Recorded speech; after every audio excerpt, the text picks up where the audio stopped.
Tyrannosaurus Rex, the ultimate Terminator. 6 tons of bone-crunching bad dreams. The undisputed king of the dinosaurs. There has never been a serious challenger to... Until now.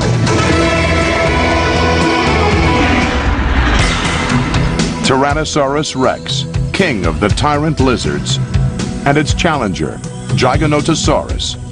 The clash of the titans, 2 heavyweight prize fighters side by side for the first time.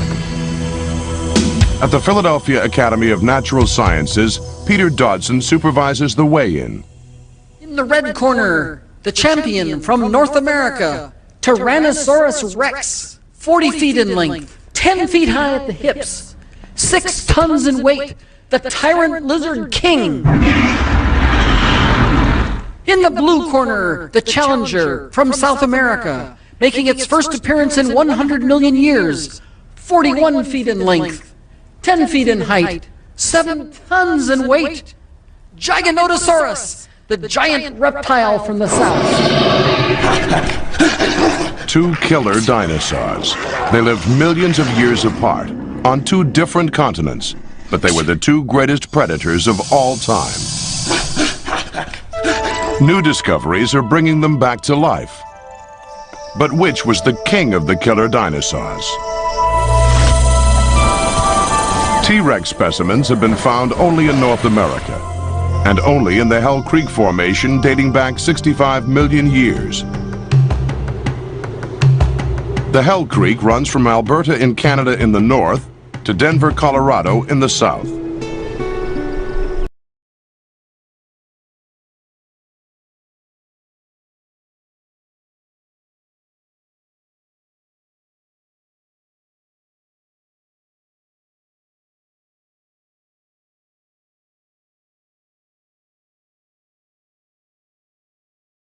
Source of T-Rex's enduring charm?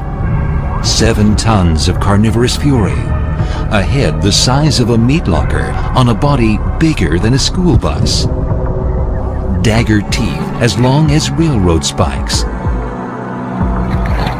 capable of ripping off 500 pounds of flesh in a single bite, a mouthful of slashing teeth. These teeth are sharp, are very flat and very sharp. So they work just like knives, just like we use knife for when we are eating a steak. So at the same time, these teeth are very weak. They are not strong. They're not as strong like Tyrannosaurus Rex teeth. What we're seeing in Giganotosaurus is a mechanism for the animal to come in, basically take a big gouge out of the side of the prey by slicing with its teeth into the side of the flesh, avoiding the bone, and then moving back as fast as it can so that it avoids getting hit or turned on by the animal that it's going after, and then basically waiting to see the effects and then coming in again and again until its prey weakens and falls.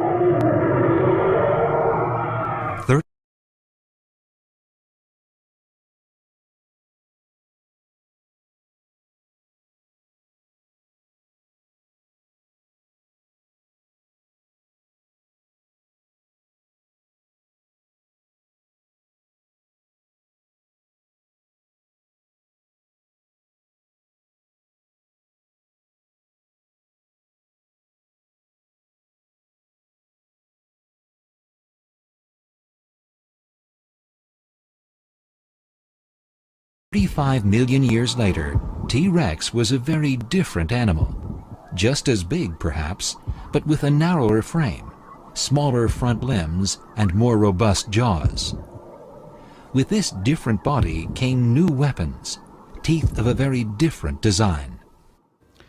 T-Rex teeth, unlike any other meat-eater's teeth, are huge, swollen, armor-piercing spikes, not blades. They're not knives. These are armor-piercing bullets for cracking and crushing. All of the other giant meat-eaters, all of them, have teeth that are much sharper in the front and back, much thinner side to side. Good for slicing, but if they hit a bone, they just break, they'd snap. It was T-Rex's massive head and jaw muscles which made it a powerful predator. Tyrannosaurus rex has the most incredible bite and biting power of any dinosaur that has yet been found. He's got some 6 and 8 inch long teeth that poke out of the jaws. Now these teeth are shaped quite similar to a knife, but rather than being flat like a knife, they're shaped round like the end of this pick. This gives Tyrannosaurus rex the ability to not only just cut through meat, but also to be able to punch through bone. The bite force of alligators, fearsome killers near water, is around 6,000 newtons. The lion, known as the king of the savannah, has a bite force of 4,000 newtons.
T-Rex was about to meet its match in Argentina.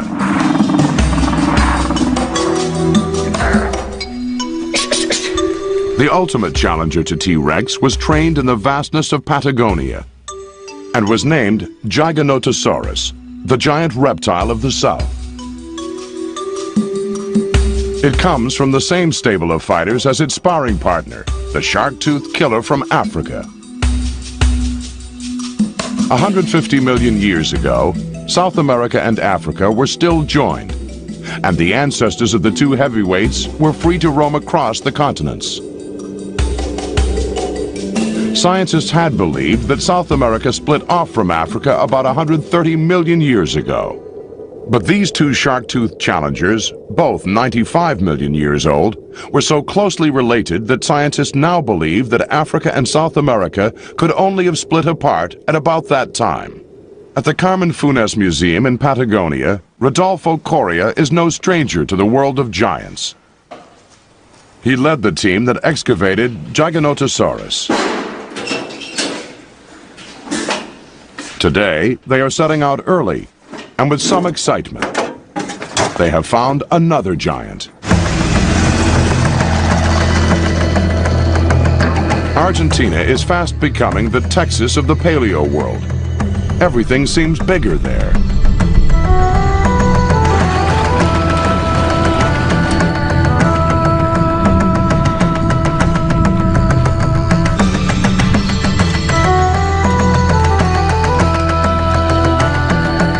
When Coria and his team first unearthed Giganotosaurus, the fossil bones were huge.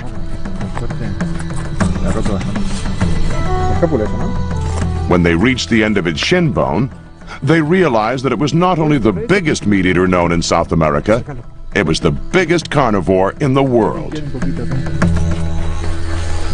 It was really exciting because, you know, it doesn't happen every time to find the records in dinosaurs. But the specimen Coria is excavating today is even bigger, establishing that their first find was not a freak.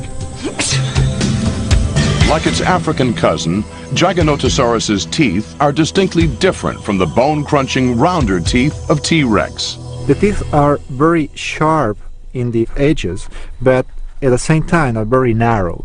They look like shark teeth.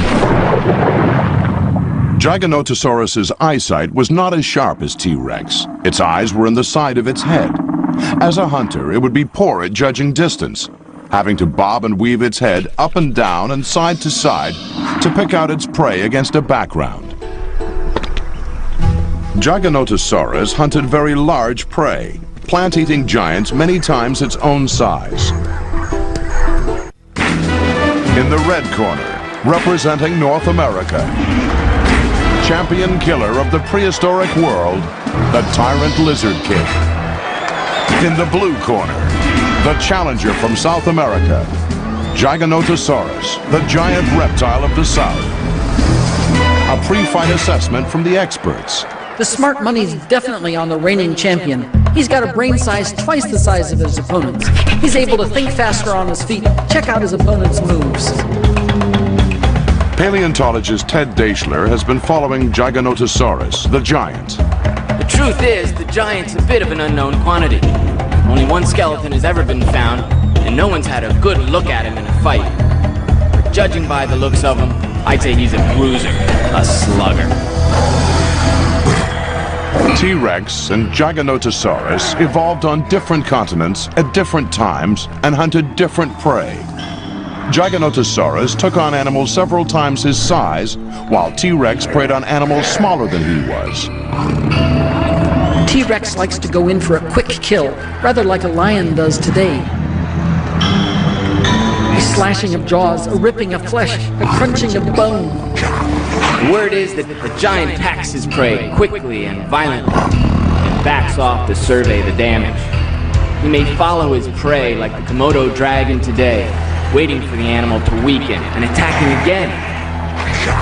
And like the Komodo dragon, the giant's mouth was a toxic breeding ground for virulent bacteria. Judging by the bad breath, infection could be a problem after the bite.